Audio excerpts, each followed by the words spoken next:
అందరికీ నమస్కారం. కార్యక్రమం ప్రారంభించే ముందు గురువు గారు బ్రహ్మర్షి పత్రి గారు ఒకసారి మనం ధన్యవాదాలు చెప్పుకుందాం. మనం గత 78 ఎపిసోడ్ నుంచి ఒక విషయం మీద చెప్పుకుంటాం. ఏంటంటే ఉపమాన ధ్యాన సందేశాలు 78 ఎపిసోడ్ నుంచి. దాంట్లో 33వ పార్ట్ ఈరోజు చెప్పుకోబోతున్నాం. ఉపమానం ఏంటంటే పాము కూరలు తీస్తే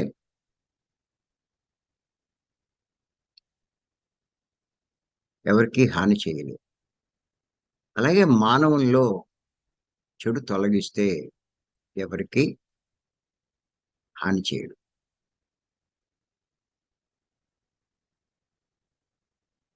ఇతరులకి హాని చేస్తేనే తనకు హాని జరిగేది. అంచేత ఏ మానవుడైనా తనకు హాని జరగకూడదు అంటే, కష్టాలు రాకూడదు, దుఃఖపడకూడదు అంటే తనలోని చెడు తొలగించుకునే ప్రయత్నం చేయాలి. మరి చెడు తొలగించుకోవాలంటే ఎన్ని రకాల చెడు ఉన్నాయి అన్నది తెలుసుకోవాలి. అవే తెలుసుకుంటున్నాం. ఒక చెడు లక్షణం, ముఖ్యమైన చెడు లక్షణం గురించి ఇప్పుడు గత కొన్ని ఎపిసోడ్ నుంచి మనం తెలుసుకుంటాం. ఏంటంటే అజ్ఞానం. మరి మనలో అజ్ఞానం ఉందా లేదా అన్నది ఎలా తెలుస్తుంది అంటే, మన ప్రవర్తన బట్టి తెలుస్తుంది. ఇంచేత ఎలాంటి ప్రవర్తన ఉంటే మనలో అజ్ఞానం అన్నాడు అన్నది ఇప్పుడు కొన్ని విషయాలు తెలుసుకుందాం. రాసుకోండి, చెప్తాను. భార్య, భర్త, పిల్లలు ఎవరు శాశ్వతం కాదు, కూడా రారు. ఈ దేహం ఉన్నంత వరకే కదా అని అడిగితే అవును అని తెలుసున్నట్టు చెప్తారు. కానీ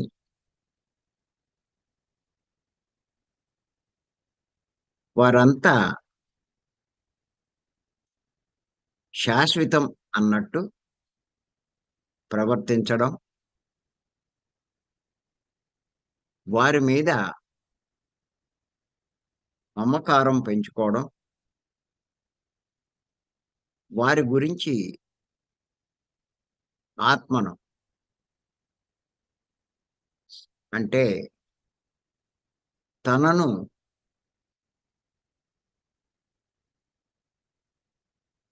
నిర్లక్ష్యం చేయడం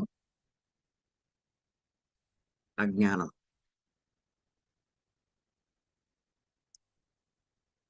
దీని గురించి చాలాసార్లు చెప్పుకున్నాం. ఇంకా మళ్ళా వివరించుకోవాల్సిన అవసరం లేదు.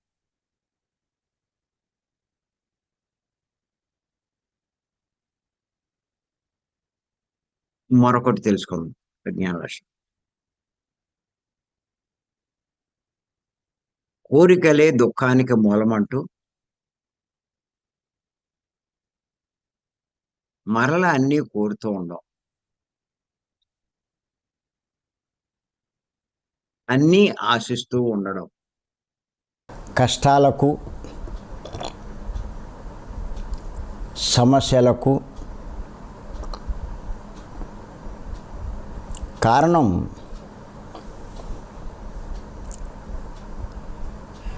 పాపకర్మలు అంటూ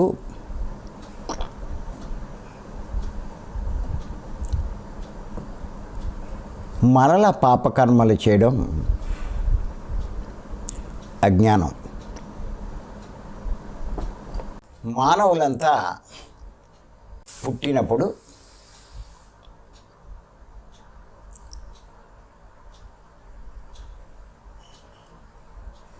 ఒకే రకంగా పుట్టడం,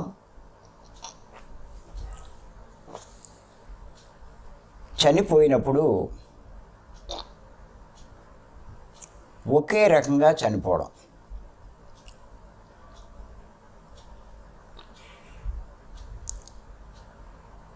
చూస్తూ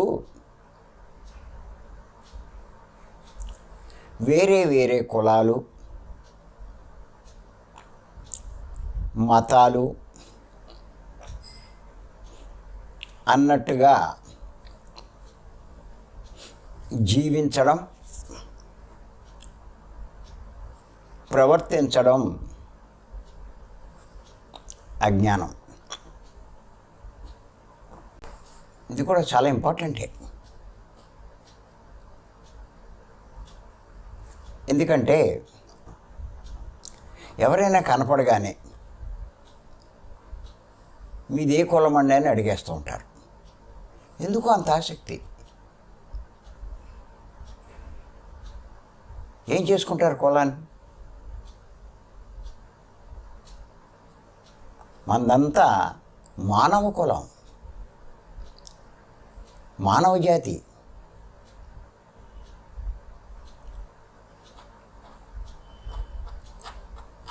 జంతువుల్లో ఈ తేడా ఉండదు. అవి ఏమి అడుక్కోవు ఒకదాన్ని ఒకటి. నువ్వే కులం, నువ్వే కుటుంబం, నువ్వే మతం అని. అవన్నీ ఒకటే జాతి. అలాగే మంది కూడా మానవ జాతి. మీరు ఎవరినైనా కులం గురించి అడిగితే, కుల ప్రస్తావన తీసుకొస్తే, వాడి కులం ఏమిటి అని అడగాలని అనుకున్న ఆసక్తి మీలో కలిగినా మీరు చాలా అజ్ఞానంలో ఉన్నట్టే లెక్క. గుర్తుపెట్టుకోండి.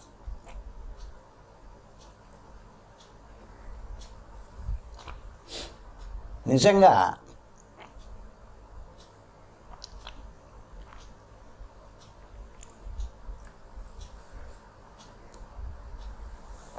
ఈ ధ్యాన మార్గంలోకి వచ్చిన వాళ్ళు ఎవ్వరూ కూడా కుల ప్రస్తావన తీసుకురారు. నేను గమనించాను. ఎవరో కొత్తగా ఎవరైనా వస్తే వాళ్ళు ఆసక్తితో ఉంటారు. మీ గురువుగారిది ఏ కులం అండి?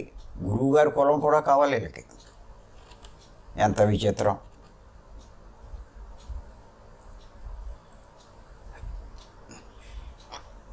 అందుకే పత్రి గారు ఏమంటారంటే, నీ పేరులో కులం ఉంటే అది తీసేయమంటారు.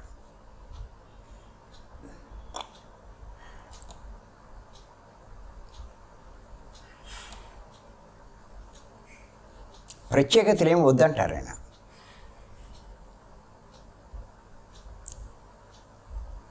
నువ్వు వెంకటేశ్వర స్వామి ఉంగరం పెట్టుకున్నావు అనుకో, నువ్వు వెంకటేశ్వర స్వామి భక్తుడిని, నేను హిందువునే చెప్పుకోవడం. అందుకే కడియాలు ఇవన్నీ వద్దంటారు. ఇంకా నువ్వు ఆత్మవు, అందరూ ఆత్మలు, అంతా ఒకటే అనే భావంలోకి రాలేదా? క్రిస్టియన్లు సిలువ వేసుకుంటారు మెడలో, ముస్లింలు బొరకాలు కప్పుకుంటారు. అంటే మేము వేరే అని చెప్పుకోవడం. అంతా ఒకటే అనే అవగాహన లేదు వాళ్ళకి. అందుకే కక్షలు, కార్పణ్యాలు.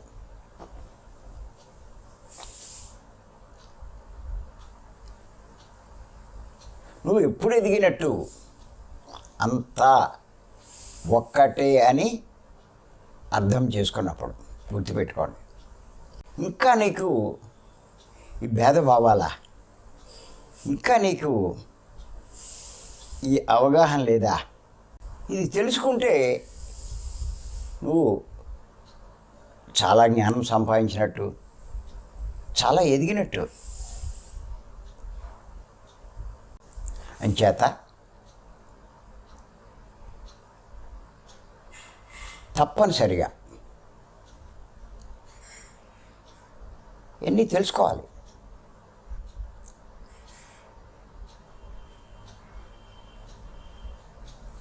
ఒకటే రకంగా పుడుతున్నాం, ఒకటే రకంగా చనిపోతున్నాం, ఒకటే రకంగా బూడిదైపోతున్నాం.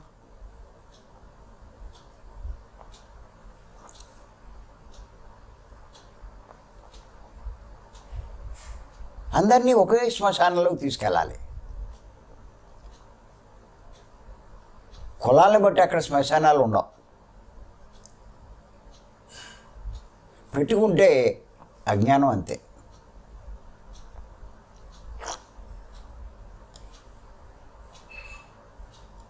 నువ్వు శ్మశానాలు వేరే పెట్టుకోవచ్చు, చివరికి అంతా మట్టిలో కలిసిపోయేదే, బూడిదైపోయేదే. అది అంతా ఆత్మలే. రవి,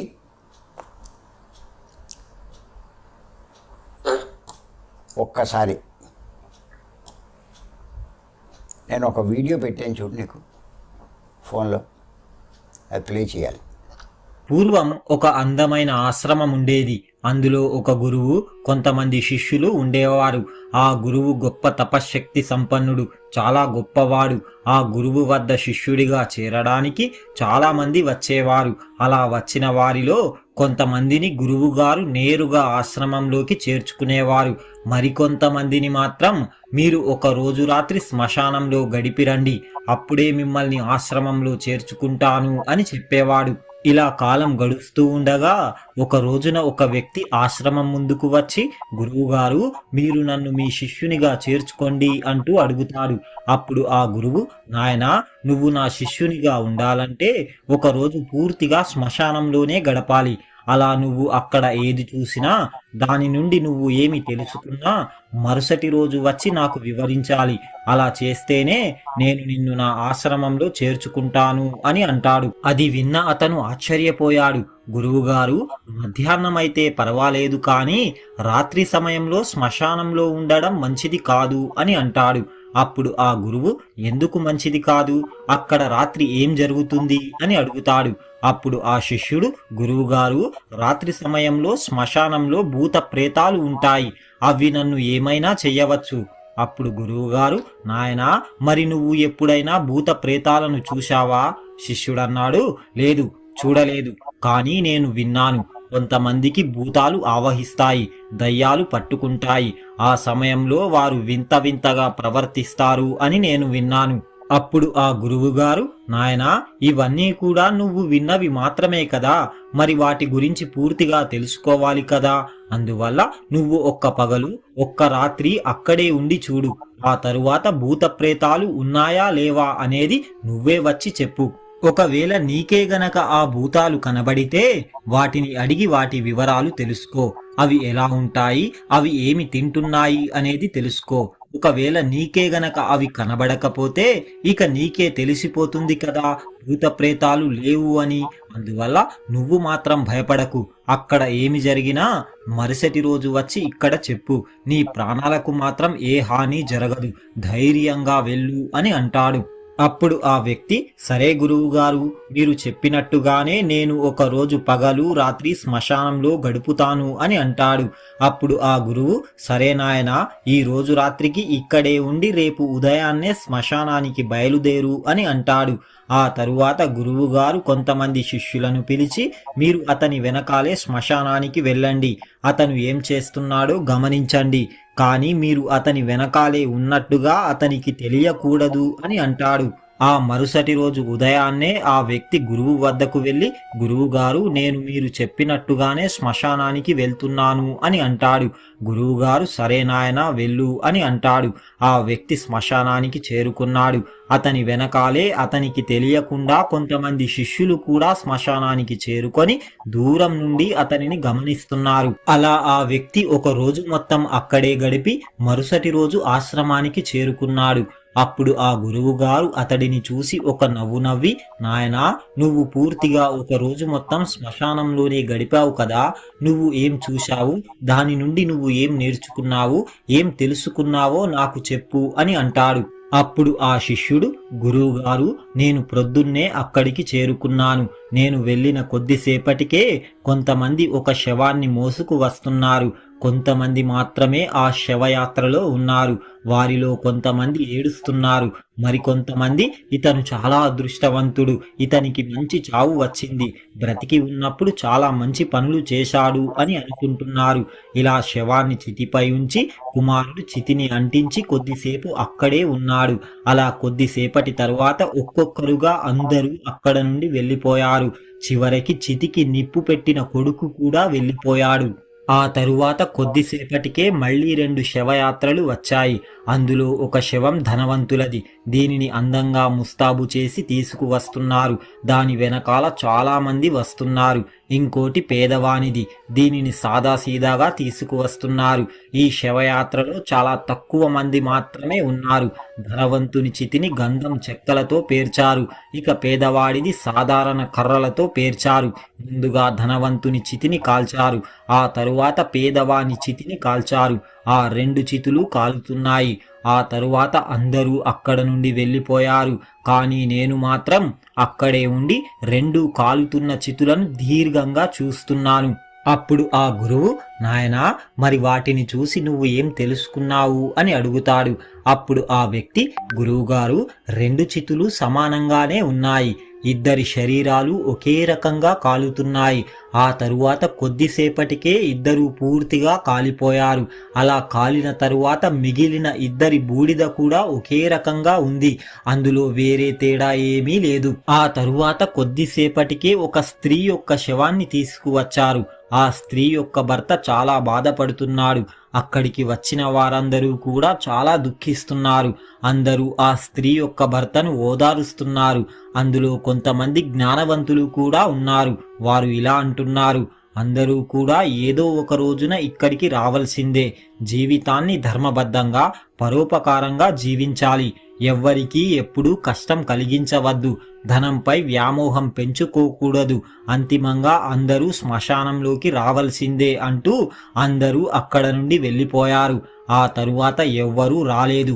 నేను రాత్రి మొత్తం అక్కడే ఉండి మరుసటి రోజున మీ ముందుకు వచ్చాను అని అంటాడు.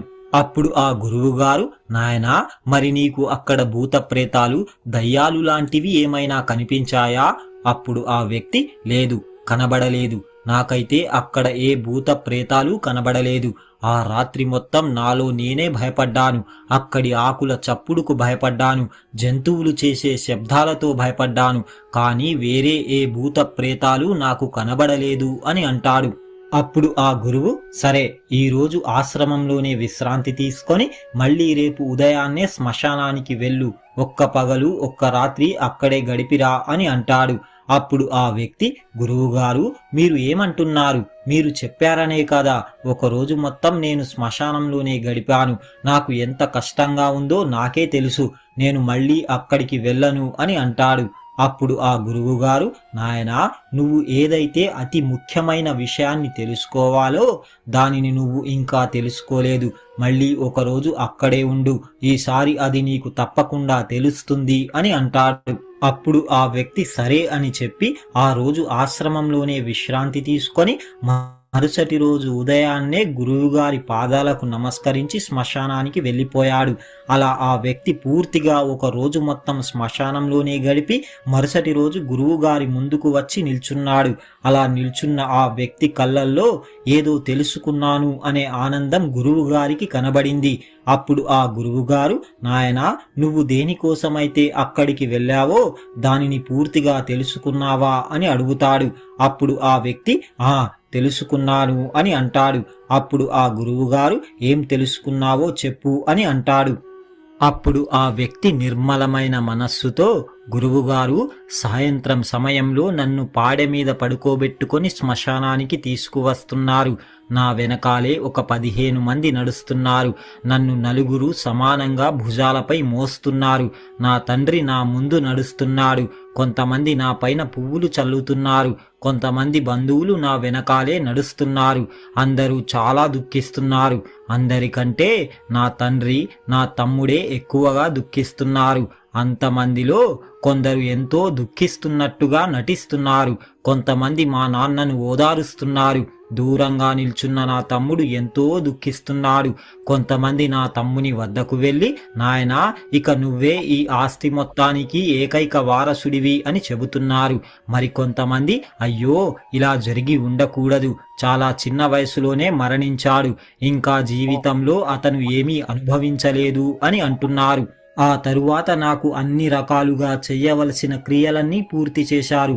ఇవన్నీ కూడా నేను పాడె మీద పడుకొని చూస్తూనే ఉన్నాను. నేను ఆ పాడె మీద నుండి లేవడానికి చాలా ప్రయత్నించాను, కానీ లేవలేకపోయాను. నేను శ్వాస తీసుకోవడానికి చాలా ప్రయత్నిస్తున్నాను, కానీ తీసుకోలేకపోతున్నాను, ఎందుకంటే నాలో ఊపిరి లేదు. నేను నా తండ్రిని పట్టుకొని గట్టిగా గుండెలకు హత్తుకోవాలనుకున్నాను, కానీ నేను లేవలేకపోయాను. నా తమ్మునితో మాట్లాడాలనుకున్నాను, తల్లిదండ్రులను బాగా చూసుకోమని చెబుదామనుకున్నాను, కానీ నేను ఏదీ చెయ్యలేకపోతున్నాను. ఆ తరువాత నన్ను చితిపై ఉంచి నా పైన కర్రలు ఉంచారు, నా మొహాన్ని కూడా మూసివేశారు. ఇక నాకు బయట ఏమీ కనిపించడం లేదు. నాకు లోపల చాలా బాధ కలుగుతుంది. ఆ కొద్దిసేపటికే నాకు వేడి తగలడం మొదలయ్యింది. ఆ తరువాత నాకు అర్థమైపోయింది, నన్ను కాలుస్తున్నారు. కాళ్ళు చేతులు కాలిపోతున్నాయి, ఎముకలు కాలుతున్నాయి, మెల్లిమెల్లిగా అగ్ని ఎక్కువగా మండుతుంది. ఆ మంటల్లోంచి నేను తప్పించుకోవడానికి చాలా ప్రయత్నిస్తున్నాను. నా శక్తినంతా కూడగట్టుకొని ప్రయత్నించినా చూస్తూ ఉండడమే తప్ప నా వల్ల ఏమీ చేత కావడం లేదు. ఇక చివరికి నేను అగ్నిలో పూర్తిగా కాలిపోయాను. నేను ఆ పూర్తి రాత్రి కాలుతున్న నన్ను నేనే చూసుకుంటున్నాను. ఇక చివరికి నాకు అంతిమ రూపంగా కేవలం బూడిద మాత్రమే మిగిలింది. ఎంతో అందమైన నా శరీరం ఈరోజు ఒంటరిగా ఒక శ్మశానంలో బూడిదగా మారిపోయింది. అలా ఆ బూడిదను చూస్తూనే ఆ రాత్రి గడిచిపోయింది. నాకు ఆ రాత్రి ఏ భయం వెయ్యలేదు. ఇక ఉదయాన్నే మీ ముందుకు వచ్చాను అని అంటాడు. అప్పుడు ఆ గురువు ఒక నవ్వు నవ్వి, నాయనా, ఇప్పుడు నా శిష్యుడిగా ఉండే అర్హతను సాధించావు. నువ్వు ఏదైతే తెలుసుకోవాలని నేను కోరుకున్నానో దానిని నువ్వు పూర్తిగా తెలుసుకున్నావు. నాయనా, ఒక్కటి మాత్రం జీవితంలో బాగా గుర్తుంచుకో, జీవితంలో ఏదీ శాశ్వతం కాదు, చివరికి ఏదీ మిగలదు అని నువ్వు తెలుసుకున్నావు. ఈ లోకంలో శ్మశానానికి వెళ్ళిన ప్రతి వ్యక్తి, అయ్యో, అందరికీ ఇక్కడికి రావాల్సిందే, ఏదీ శాశ్వతం కాదు అని అనుకుంటారు. కానీ శ్మశానం నుండి బయటకు రాగానే అన్నీ మర్చిపోతారు. మళ్ళీ ఇంతకు ముందు ఎలా జీవించారో అలాగే జీవిస్తారు. వారిలో ఎలాంటి మార్పు ఉండదు. చెడు పనులే చేస్తారు, అధర్మంగానే ఉంటారు, ధనం కోసం ఎన్నో తప్పుడు పనులు చేస్తారు. కానీ శ్మశానంలోకి వెళ్ళగానే అన్నీ మర్చిపోయి ఎంతో ధర్మాత్ములలాగా నీతి వాక్యాలు మాట్లాడుతారు. నాయనా, నువ్వు మొదటిసారి శ్మశానానికి వెళ్ళినప్పుడు నువ్వు కూడా అలాగే ఉన్నావు. కానీ నువ్వు రెండవసారి వెళ్ళినప్పుడు మాత్రం మనస్సుతో నీ జీవితాన్ని నువ్వు చూసుకున్నావు. మనం అనుభవించే అన్ని సుఖాలు, దుఃఖాలు ఏవీ కూడా శాశ్వతం కాదు అని నువ్వు తెలుసుకున్నావు. ప్రతి మానవుడు కూడా ఇది మాత్రమే తెలుసుకోవాలి. ఎవరి జీవితమైనా మంచి చెడు అనే మాటతోనే ముగుస్తుంది. అందుకే నువ్వు వేటి మీద ఆశలు పెంచుకోకుండా ధర్మబద్ధంగా జీవితాన్ని గడుపు అని చెప్పాడు ఆ గురువు. అంచేత ఒక్కసారి గుర్తుపెట్టుకోవాలి, ఇది తెలుసుకొని మనం జీవిస్తే మనం జీవించే విధానం వేరే విధంగా ఉంటుంది. ఓ రకంగా చెప్పాలి అంటే మనకు లాభదాయకంగా ఉంటుంది. ఆత్మ మనము అన్న సంగతి మనకు అర్థమవుతుంది. ఆత్మకు మనం ప్రాముఖ్యం ఇస్తాం, అక్కర్లేని వాటి మీద ప్రాముఖ్యం ఉండదు, మమకారం ఉండదు. ఎంతో జ్ఞానాన్ని పెంచుకుంటాం.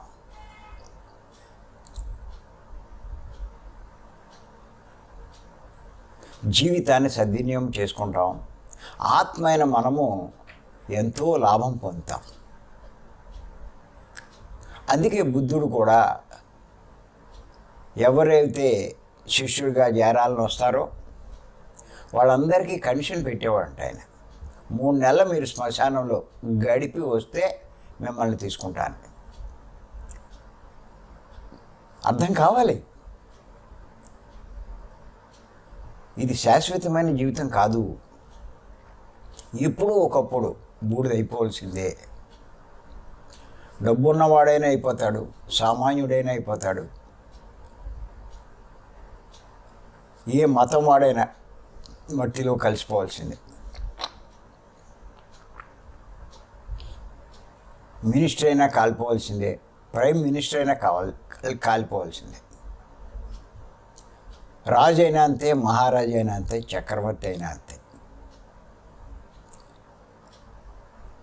అంచేత గుర్తుపెట్టుకోండి, పుట్టినప్పుడు ఒకే రకంగా పుడుతున్నారు అందరూ, మానవులంతా. చనిపోయినప్పుడు ఒకే రకంగా చనిపోతున్నారు, ఒకే రకంగా బూడిదైపోతున్నారు. కానీ ఈ మధ్యలోనే వేరే కులం అంటాడు, వేరే మతం అంటాడు, కక్షలు పెంచుకుంటాడు, కొట్లాడుకుంటాడు, మోసాలు చేస్తాడు, నేను గొప్పవాడిని అవ్వాలంటాడు. ఇవన్నీ కూడా పట్టుకెళ్ళి వాళ్ళ చూస్తాడు. ఈ పిల్లల మీద, వాటి మీద, అందరి మీద మమకారం పెంచుకుంటూ ఉంటాడు. ఇదొక్కటి తెలుసుకోండి చాలు, మీ జీవితం మొత్తం మారిపోతుంది. పత్రి గారి పరిచయమైన తర్వాత అర్థమైంది నాకు, వీటి కోసం ఎన్ని సంవత్సరాలు కష్టపడ్డానో అవి ఆత్మైన నాకు కొద్దిగా కూడా ఉపయోగపడవు. పైగా ఆ డబ్బు కోసం చెయ్యకూడని పాపాలు చేశాను. ఆ పాప ఫలితమే నాకు కూడా వస్తుంది తప్ప సంపాదించిన కోట్లు ఒక్క రూపాయి కూడా నాకు కూడా రాదు. ఇది అర్థం చేసుకున్నాను. వెంటనే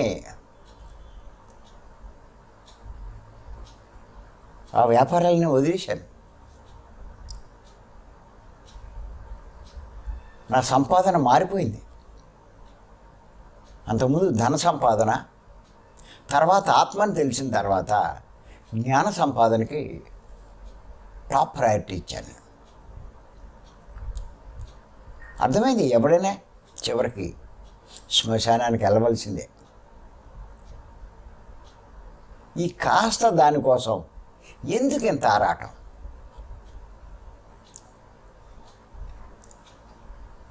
ఇది మర్చిపోకూడదు.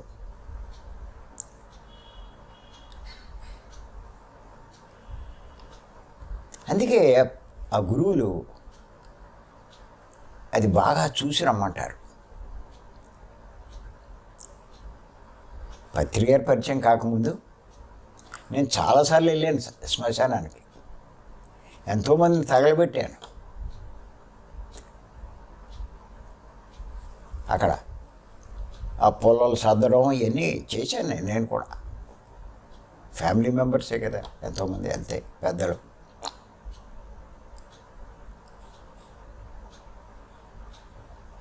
కానీ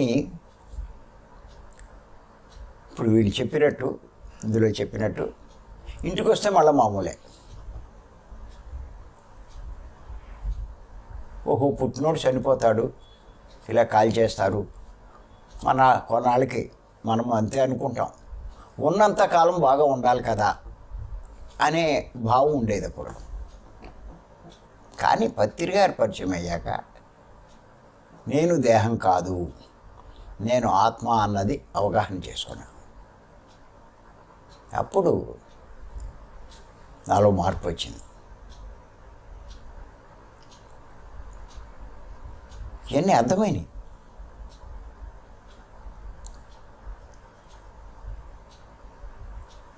ఆత్మ కోసము, ఆత్మలాభం కోసం